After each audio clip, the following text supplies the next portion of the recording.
क्या रोहित शर्मा को संन्यास लेने पर मजबूर किया गया? जी हाँ, ये मैं ऐसे नहीं कह रही हूँ, बहुत सारी चीज़ें हैं जो ये कहने पर हमें मजबूर कर रही है और मैं चाहती हूँ कि आप लोग भी जानें।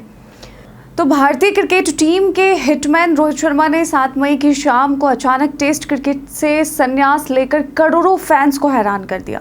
और यह फैसला उस वक्त आया जब रोहित आईपीएल में मुंबई इंडियंस के लिए खेल रहे थे और इससे ठीक कुछ हफ्ते पहले उन्होंने इंग्लैंड टेस्ट सीरीज में बढ़िया प्रदर्शन की बात कही थी।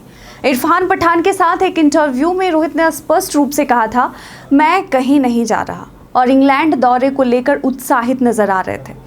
इसके अलावा माइकल क्लार्क के पॉडकास्ट बियॉन्ड 23 में भी उन्होंने जसप्रीत बुमराह, मोहम्मद शमी और मोहम्मद सिराज के साथ रेड बॉल क्रिकेट में फिर से उतरने की इच्छा भी जताई थी। लेकिन फिर ऐसा क्या हुआ कि रोहित को न सिर्फ कप्तानी से हाथ धोना पड़ा, बल्कि उन्होंने टेस्ट फॉर्मेट से ही विदाई ले ली, संन्यास का ऐलान ले लिया, वो भी अचानक से। तो रिपोर्ट्स के मुताबिक रोहित शर्मा दरअसल टेस्ट क्रिकेट से संन्यास लेना नहीं चाहते थे। उन्होंने चयनकर्ताओं से यह आग्रह किया था कि वह इंग्लैंड दौरे में 2 टेस्ट मैच खेलना चाहते हैं और इसके लिए वे टेस्ट कप्तानी तक छोड़ने को तैयार हैं। लेकिन चयनकर्ता भविष्य की सोच के साथ आगे बढ़ना चाहते थे। उन्होंने स्पष्ट किया कि अब टीम को एक अस्थायी और युवा कप्तान की ज़रूरत है जो लंबे समय तक टीम की कमान संभाल सके। चयनकर्ताओं और रोहित के बीच लगभग 1 हफ्ते तक चर्चा चली, लेकिन अंततः सेलेक्टर्स ने उन्हें यह कहकर मना कर दिया कि वह अब टीम के भविष्य के रोड मैप में फिट नहीं बैठते। रोहित को यह बात स्पष्ट कर दी गई कि इंग्लैंड दौरे पर वे कप्तान नहीं होंगे और उनकी जगह किसी युवा खिलाड़ी को जिम्मेदारी दी जाएगी। हालांकि चयनकर्ताओं का यह फैसला पूरी तरह अचानक ही था। रोहित की हालिया टेस्ट फॉर्म भी उनकी कप्तानी और प्लेइंग 11 में जगह बनाए रखने की राह में रोड़ा बनी। ये फैक्ट है कि सिडनी टेस्ट में रोहित शर्मा नहीं चले, वर्ल्ड टेस्ट चैंपियनशिप में रोहित शर्मा नहीं चले, लेकिन भाई आप जो खिलाड़ी, जो कप्तान आपको T20 वर्ल्ड कप दिला रहा है, वो उसके लिए एक मौका तो बनता था। ऑस्ट्रेलिया दौरे पर बॉर्डर गावस्कर ट्रॉफी में खेले गए 3 टेस्ट मैचों में उन्होंने सिर्फ 31 रन जरूर बनाए और उनका औसत इस समय 6.20 रहा। इसके अलावा 2023 में खेले गए 14 टेस्ट मैचों में उनका औसत 24.76 रहा, जिसमें उन्होंने सिर्फ 2 शतक और 2 अर्धशतक बनाए।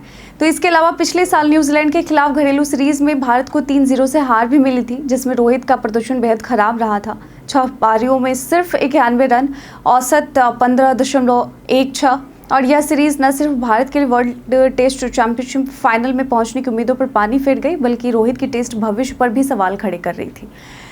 लेकिन रिपोर्ट्स की माने तो इंग्लैंड दौरे के लिए कप्तानी को लेकर कई नामों पर चर्चा भी हुई है। कोहली, बुमराह के नामों पर विचार किया गया, लेकिन अंतिम निर्णय यह रहा कि वर्ल्ड टेस्ट चैंपियनशिप साइकिल को ध्यान में रखते हुए एक दीर्घकालिक कप्तान नियुक्त किया जाएगा, मतलब एक यंग कैप्टन जो लंबे समय तक टीम की कमान संभाले।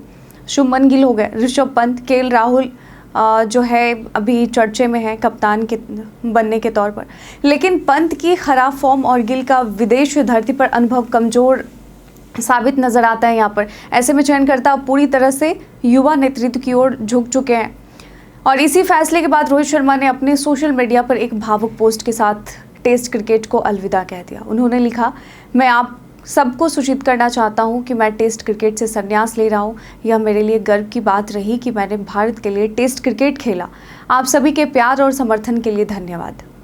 तो रोहित शर्मा का टेस्ट करियर आंकड़ों के लिहाज से बेहद संतुलित रहा है। उन्होंने भारत के लिए 67 टेस्ट मैच खेले, जिसमें 40.57 की औसत से 4,301 रन बनाए। इसमें 12 शतक और 18 अर्धशतक शामिल हैं, जबकि उनका सर्वश्रेष्ठ स्कोर 212 रन का रहा है। रोहित का अचानक टेस्ट क्रिकेट से यूं संन्यास लेना दर्शाता है कि भारतीय क्रिकेट में अब एक नया युग दस्तक देने को तैयार है और एक युग का अंत हो चुका है।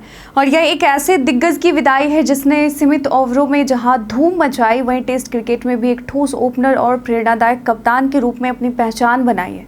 और अब देखना यह होगा कि चयनकर्ता किसे भारतीय टेस्ट टीम की कमान सौंपते हैं और क्या वह रोहित की विरासत को आगे लेकर जाएगा। वैसे आपको क्या लगता है, रोहित का अचानक टेस्ट क्रिकेट से संन्यास लेना, इसके पीछे की वजह क्या हो सकती है? हमें कमेंट सेक्शन में लिखकर ज़रूर बताइएगा।